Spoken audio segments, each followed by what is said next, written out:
તો જામનગર જિલ્લાના ધ્રોલ પંથકમાં ખૂની હુમલાને કારણે સનસનાટી મચી ગઈ। જૂનાગઢની કોન્ટ્રાક્ટર પાર્ટીના માણસોએ જામનગર જિલ્લા પંચાયતના ઇન્ચાર્જ નાયબ કાર્યપાલક ઇજનેર કોન્ટ્રાક્ટરને સિમેન્ટ વધુ વાપરવાનું કહેતા હત્યા નિપજાવવાનો પ્રયાસ કરતા અધિકારી વર્ગમાં હડકંપ મચ્યો છે।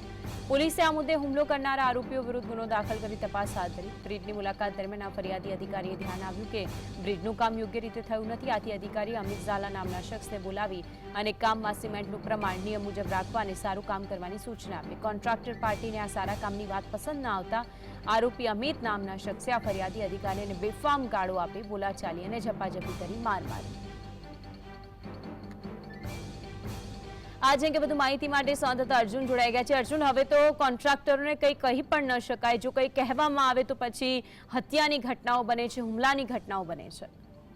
બિલકુલ માનસી, જે રીતે રોડના રસ્તાના કોન્ટ્રાક્ટર હોય કે કોઈ પણ અન્ય સરકારી કોન્ટ્રાક્ટર હોય તે કોના હાથ તેમની પર છે તે ખબર નથી પડતી। કારણ કે જે રીતની ખુલ્લી આમ દાદાગીરી જે શરૂ થઈ છે જામનગર જિલ્લા પંચાયતના જે કામ કરતા એ કોન્ટ્રાક્ટરની ખુલ્લી દાદાગીરી સામે આવી છે। કોન્ટ્રાક્ટરને ઇજનેર દ્વારા જે એક સિમેન્ટ વધારે વાપરવાનું કહેતા જે ઇજનેર પર જે હત્યાનો જે કોશિશ છે તે કરવામાં આવી છે। જામનગર જિલ્લામાં જે ગઈકાલે એટલે કે બુધવારે ધ્રોલ પંથકના એક ખૂની હુમલાને લઈને જે ચકચાર જે છે તે મચી ગઈ છે। આ કોન્ટ્રાક્ટર છે તે જુનાગઢ જિલ્લાનો જે કોઈ પાર્ટી જે છે તે અત્યારે હાલ જે જાણવા જે છે તે સૂત્રોની માહિતી અનુસાર જે જાણવા મળી રહ્યું છે, ધ્રોલ તાલુકાના મોટા ઇટાળા ગામે જે એક જિલ્લા પંચાયતની બાંધકામ શાખા હસ્તક એક માઇનોર બ્રિજનું કામ જે છે તે કાર્યરત છે। તેમાં ઇજનેરને જાણ થઈ કે જે તેમાં અત્યારે હાલ જે સિમેન્ટ જે છે તે ઓછો વાપરવામાં આવે છે ને નબળી ગુણવત્તાનું કામ કરવામાં આવે છે। એટલે ઇજનેર દ્વારા ત્યાં સાઇટ વિઝિટ જે છે તે કરવામાં આવી હતી અને તેના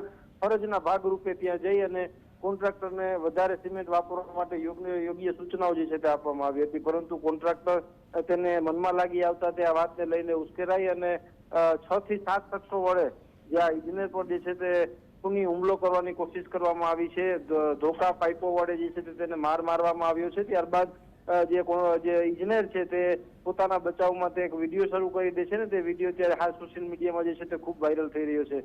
પોલીસ દફતરે આ મામલે અત્યારે હાલ જે ખૂની હત્યાની કોશિશ મામલે અત્યારે પોલીસ ફરિયાદ પણ નોંધવામાં આવી છે અને સાથે સાથે જે અન્ય કલમો છે ફરજમાં રૂકાવટ અથવા તો જાહેરનામાનો ભંગ અને ખૂનની કોશિશ અંગેની કલમો સહિત વિવિધ કલમો અંતર્ગત જે ત્યારે ગુનો દાખલ કરી અને આરોપીઓને શોધખોળની જે ત્યારે હાલ ચક્રો જે છે તે ગતિમાન જે છે તે પોલીસ દ્વારા કરવામાં આવ્યા છે। આશા રાખીએ અર્જુન આ તમામ હુમલાખોરો છે તે પકડાઈ જાય અને આવી ઘટના ભવિષ્યમાં ન બને। આભાર આપ જોડાઈને વિગતો જણાવી તે બદલ।